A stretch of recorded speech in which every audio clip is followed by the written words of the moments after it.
Dia 8 de janeiro. São Fulgêncio, 533. Cartago é o berço deste imperterrito defensor da fé católica. Era filho de pais cristãos. Tendo perdido cedo o pai, a mãe cuidou de dar ao filho uma educação de acordo com as normas da religião. Não só seus belos talentos, como a modéstia e a docilidade, o grande respeito que mostrava para com a mãe, fizeram com que fosse estimado por todos. Apesar de vantajosas colocações que se lhe ofereceram, Fulgêncio, para fugir dos perigos do mundo, resolveu entrar num convento.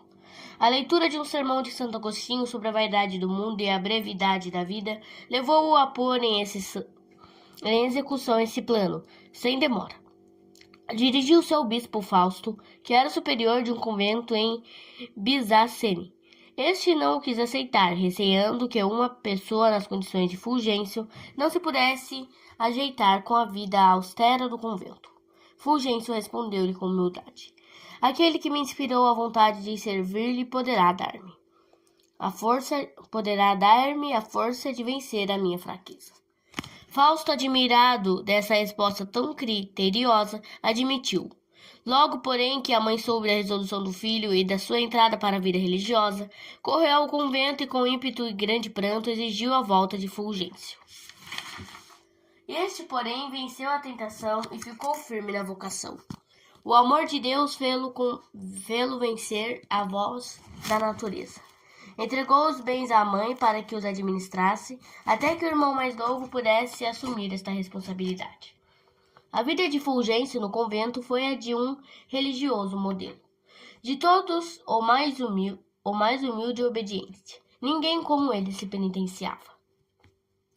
A perseguição do rei vândalo Hunerico obrigou-o a abandonar o convento e procurar agasalho em outra parte. Nas suas viagens chegou a Sicília e Roma.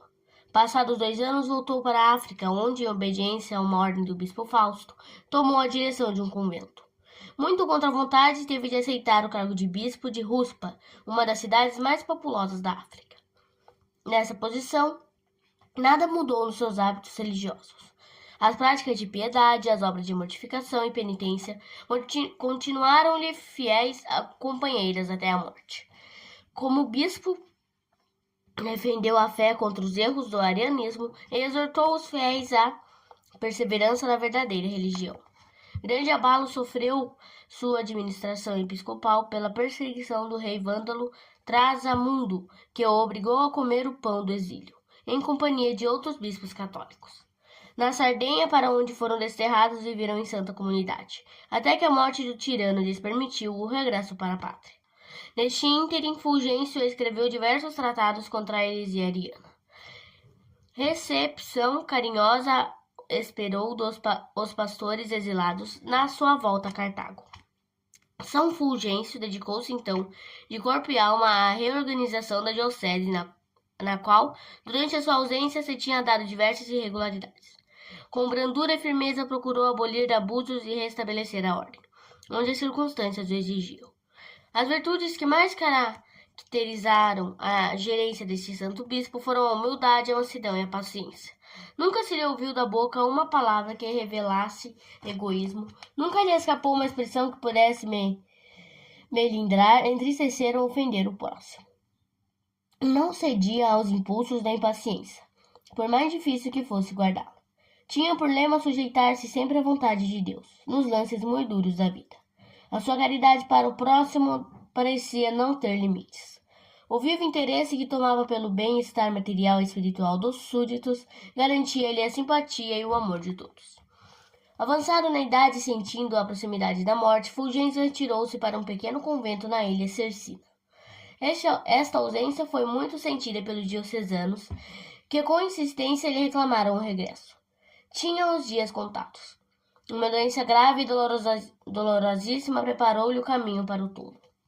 Unindo de todas as virtudes, na sua doença de morte, o santo bispo edificou a todos pela paciência e resignação.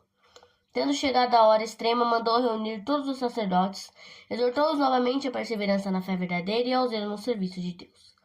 Pediu perdão a todos que tivessem ofendido ou magoado, mandou distribuir entre os pobres os poucos bens que lhe tinham ficado e entregou a alma ao Criador. Fulgêncio morreu com 65 anos de idade e o corpo, Contrariamente ao costume daquele tempo, foi sepultado na catedral, porque geral era a convicção de sua grande santidade. Em 714, foram essas relíquias transportadas para Bourges, na França. Reflexões. Primeiro, humildade, paciência e mansidão são, na verdade, três virtudes admiráveis. São Fulgêncio, seguindo o exemplo do Divino Mestre, praticou-as na maior perfeição. Como as praticas tu? Se te exaltas sobre os outros, se falas constantemente dos teus merecimentos, se procuras com muito afã que os outros se elogiem, se ambicionas honras e dignidades do mundo, onde está a humildade?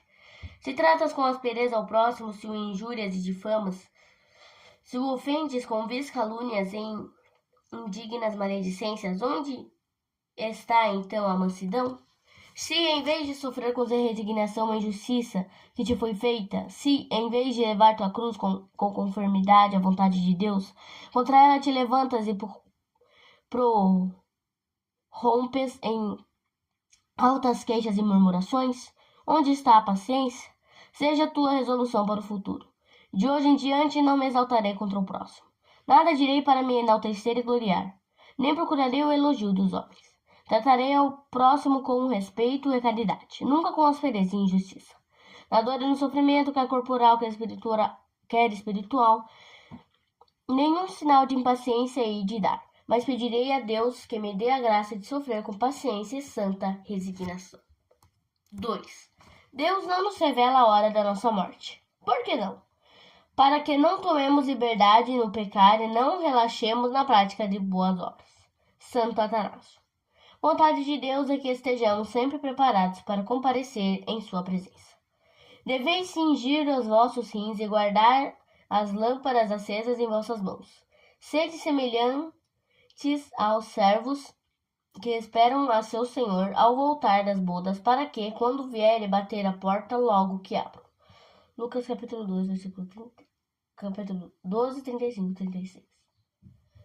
Se o pai de família soubesse a hora em que viria o ladrão, vigiaria e não deixaria minar a sua casa. Vigiai, porque não sabeis a hora nem o dia. Mateus capítulo 25, versículo 3. Prepara-te, pois, com toda a prudência, para que, quando a morte vier, te encontre vigilante.